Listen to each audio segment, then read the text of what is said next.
တိုက်ဒီအဲ့ရလွန်းချင်ပေါ့ကွာ post တစ်ခုတွေ့အောင်နော် post တစ်ခုတွေ့တာဘလို့လဲဆိုတော့သူရဲ့ကောင်လေးကိုတအားမှချစ်လွန်းလို့ဆိုပြီးတော့တတူးထိုးပေးရအောင်နာမည်ပေါ့နော်နာမည်ကောင်လေးနာမည်ကိုတတူးထိုးပေးတယ်ဒီတတူးထိုးပေးတာလည်းဒီလူတယောက်ရဲ့ personal area ရှိရပါသေးမလားဒီခန္ဓာကိုယ်မှာ body မှာ personal area ဆိုတာရှိတယ်အဲ့ဒီ personal area ရဲ့တော့personal area ပေါ်လို့တော့ပြောလို့ရတယ်ပေါ့နော်ကက်လေးပါဗျာအဲ့လိုထိုးပေးရောတော့အဲ့မှာကျွန်တော်တွေးမိတာ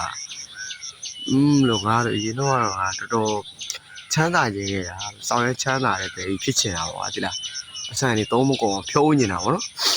အခုတော့အဲ့တွေးတော့နည်းနည်းပြောက်ပြီးတော့တတူးစရာပဲလို့ရင်ကောင်းမလားတွေးဝင်တယ်ပေါ့နော်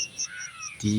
တတူးအထိုးခံရတဲ့ကောင်လေးတော့မဖြစ်ချင်ဘူးအဲ့နာမည်ကိုနာမည်မဖြစ်ချင်ဘူးပါဒီလားအဲ့နာမည်ထိုးပေးလိုက်တဲ့လူဖြစ်ချင်တာပါအဲ့လိုနည်းနည်းအတွေးဝင်တာပေါ့နော်ဒီမိန်းကလေးတွေစဉ်းစားကြရအောင် personal area ကြီးနားမှာဘယ်လိုဖြစ်လက်ရဲ့ဒီ position ကထိုးပြီဆိုတဲ့ကအနည်းနဲ့အများပေါ့ကွာနော်အဲ့တော့ဘာလို့တော့